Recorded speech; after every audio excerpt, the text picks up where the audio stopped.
आज के सेशन में लाख टके वाली नैनो भले ही मार्केट में आने में 2009 तक आई हो, लेकिन 2011 में केवल एक टाटा का प्लांट विरोध करना ममता बनर्जी को 2011 से 2026 तक का सीएम बना गया।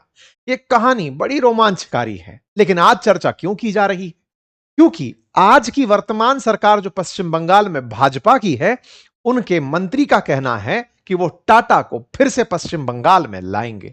तो क्या टाटा पश्चिम बंगाल आकर फिर से वो लाख रुपए की गाड़ी का सपना फिर से दोबारा शुरू करेगी? आज के सत्र में डिटेल की चर्चा होगी, लेकिन ये इतिहास बड़ा रोचक है, इसलिए इसे शुरू से शुरू करते हैं।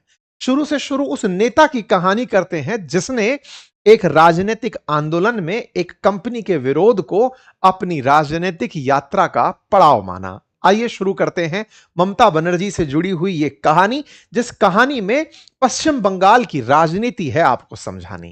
साथियों, इसे समझें उससे पहले मैं थोड़ा सा आपको इतिहास बताना चाहता हूं। पश्चिम बंगाल वो जगह जो अंग्रेजों की सबसे पसंदीदा हुआ करती थी, वो जगह जिसने बहुत सारे उतार चढ़ाव देखे। पश्चिम बंगाल में बंगाल विभाजन सुर्खियों में रहा। पश्चिम बंगाल की अंग्रेजों के साथ जो साझादारी थी ना, जिसको कहिए कि वो एक तरह से कहिए अंग्रेजों को बिल्कुल समझते थे जो लोग, वो बंगाल के लोग थे, क्योंकि अंग्रेजों ने ये मान रखा था कि सूत के उत्पादन में, कॉटन के उत्पादन में बंगाल का, उस समय पश्चिम बंगाल और पूर्वी बंगाल जिसे आज बांग्लादेश कहते हैं, ये पूरा एक हुआ करता था। और यहां से लेके उड़ीसा, बंगाल, ये पूरा पूरा जो बिहार वाला जो क्षेत्र है, इसे भी मतलब एक होल बंगाल में ट्रीट किया जाता था। अंग्रेजों ने बड़े लंबे समय तक जब शासन किया तो इस पूरे क्षेत्र में बहुत सारे कारखाने, बहुत सी ऐसी चीजें विकसित हुई, बहुत सी ऐसी व्यवस्थाएं बनी जो अंग्रेजों को बेहतरी से समझती थी। देश आजाद हुआ। आजादी के बाद में शुरुआती कांग्रेस सरकार एज यूजुअल जैसे ही आई, 1977 में जाकर पश्चिम बंगाल के अंदर एक सत्ता परिवर्तन होता है। साम्यवादी पार्टी की सरकार है, कम्युनिस्ट पार्टी ऑफ इंडिया की सरकार बन जाती है।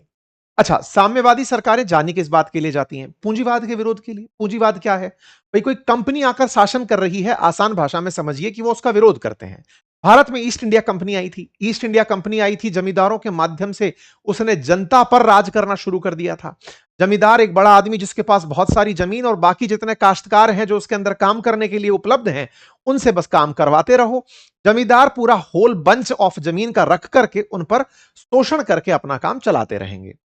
इस पूरी व्यवस्था को देश की आजादी के बाद भूमि सुधार आंदोलनों के माध्यम से, भूमि सुधार कानूनों के माध्यम से तोड़ने का प्रयास किया गया। क्योंकि जब अंग्रेज गए तो जाने के बाद गरीब किसानों के पास से हड़पी हुई जो जमीन जमींदारों के पास थी, वो जमींदारों के पास ही रह गई और वो लोग काफी अमीर बन गए। देश की शुरुआती राजनीतिक दलों में अगर आप देखेंगे, कांग्रेस में भी बहुत सारे जो लोग थे वो जमींदार ही थे, या कांग्रेस की शुरुआत में जो वकील बनकर आए धनाढ्य लोग थे, वो कहीं ना कहीं जमीन के बहुत सारे बंचेस रखकर चलते थे।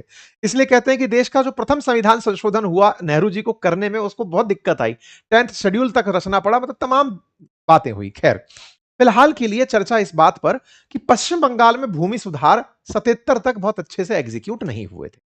तब ज्योति बसु सीपीआईएम की तरफ से, कम्युनिस्ट पार्टी ऑफ इंडिया की तरफ से सीएम ऑफ बंगाल बनते हैं और वो जनता को वादा करते हैं कि जितने भी बटाईदार हैं जो कि किसानी कर रहे हैं, असल में मालिक कोई और है। आप समझते होंगे, किसी के पास अगर मान लीजिए बहुत सी भूमि है, वो खुद तो किसानी कर नहीं सकता, तो उसने अपने काम करने के लिए बहुत सारे लोगों को जोत पे रखा हुआ है, काश्तकारी में रखा हुआ है, बटाई पर रखा हुआ है, जो फसल को पैदा करते हैं, बोआते हैं, बड़ा करते हैं और काट करके फिर प्रॉफिट शेयरिंग कर लेते हैं, या फिर केवल श्रम पर काम करते हैं, कमाई असल में जमींदार लेकर चले जाते हैं।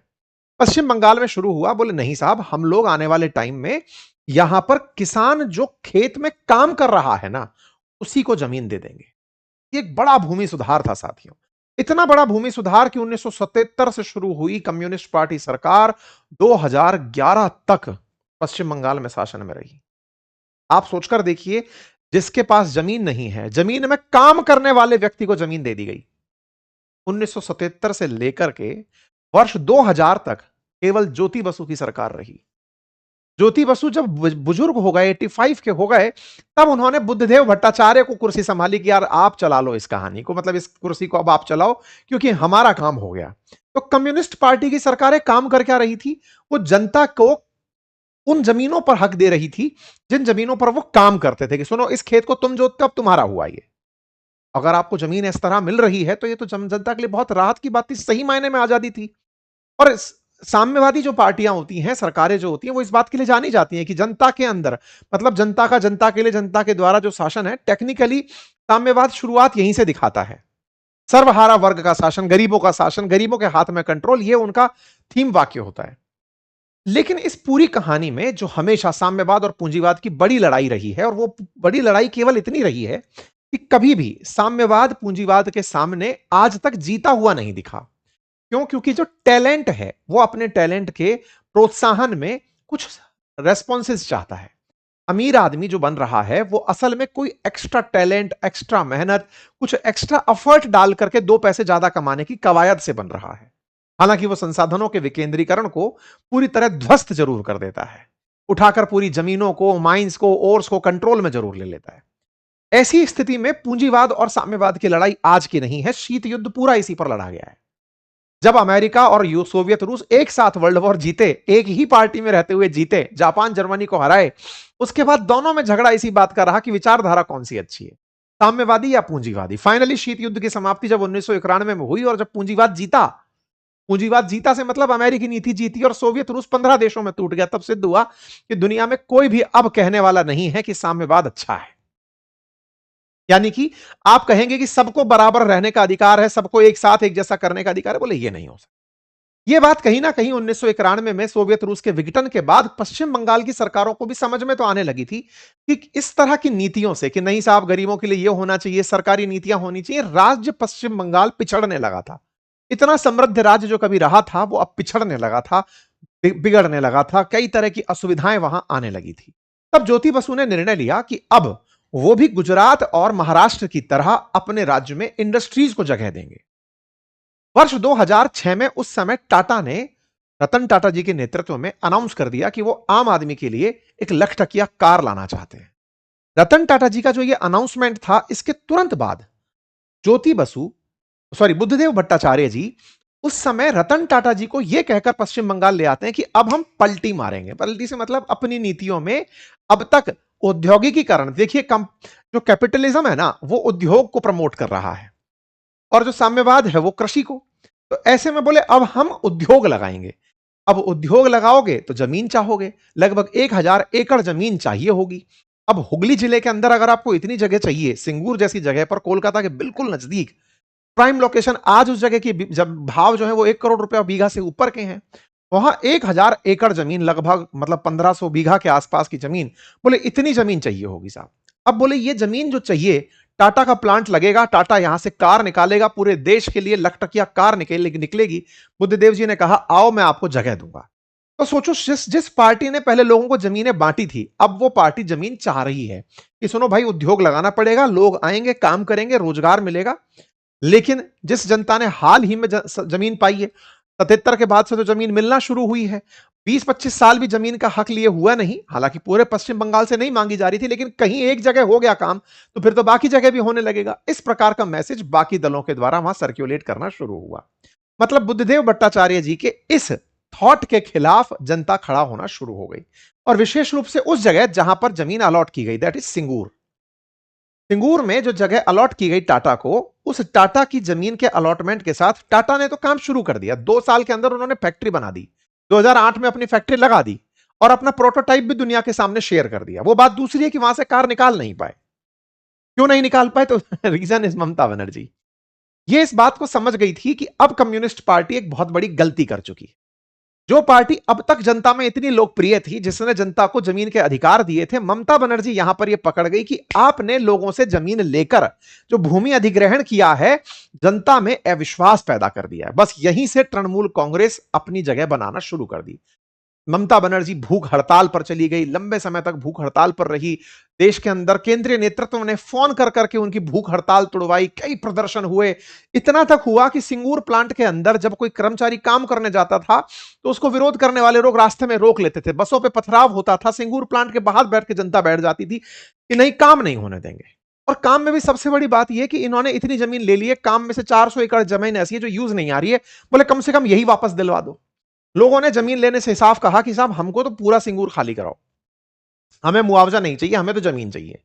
अब इस बात पर जो तनातनी रही, इस बात को रतन टाटा देख रहे थे। पहले देख रहे थे कि पूरी तरह बुद्धदेव भट्टाचार्य उस जगह को उपलब्ध कराने में लगे हुए हैं, सुरक्षा कराने में लगे हुए हैं। लेकिन कहीं ना कहीं राजनीति की भेंट चढ़ चुका सिंगूर अब असल में पश्चिम बंगाल की सत्ता की लोलुपता में भाग रही ममता बनर्जी को एक अपना मौका दे गया। तो क्या टाटा, टाटा को तो टाटा होना ही था। इस बीच में कहीं ना कहीं रतन टाटा इस बात से बड़े स्तब्ध थे, परेशान थे कि हम काम करने के लिए कर्मचारियों को अंदर नहीं भेज पा रहे हैं, कर्मचारियों के ऊपर हमले हो जा रहे हैं, उनको रास्ते में रोक दिया जा रहा है, पश्चिम बंगाल में उद्योग चल नहीं पा रहा है। इस बात से परेशान होकर 2008 में उन्होंने अनाउंस कर दिया कि सुनो भाई, हम यहां पर अपनी फैक्ट्री नहीं चलाएं। उन्होंने जैसे ही अनाउंस किया, तुरंत गुजरात, महाराष्ट्र सब राज्य खड़े हो गए, 5-5 राज्य खड़े हो गए कि आइए साहब हमारे यहां आकर के प्लांट लगाओ। तो उन्होंने यहां से निकलकर गुजरात के साणंद में जाके प्लांट लगाया, 2009 में वहां से नैनो निकाल दी। यानी एक राज्य जिसकी राजनीति कृषकों के लिए, गरीबों के लिए चल रही थी, उसने उद्योगों को अपने राज्य में नहीं लगने दिया। वहीं दूसरी तरफ गुजरात जैसा राज्य जो लगातार उद्योग धंधों को प्रमोट कर रहा था, उसने अपने यहां पर टाटा को काम करने दिया।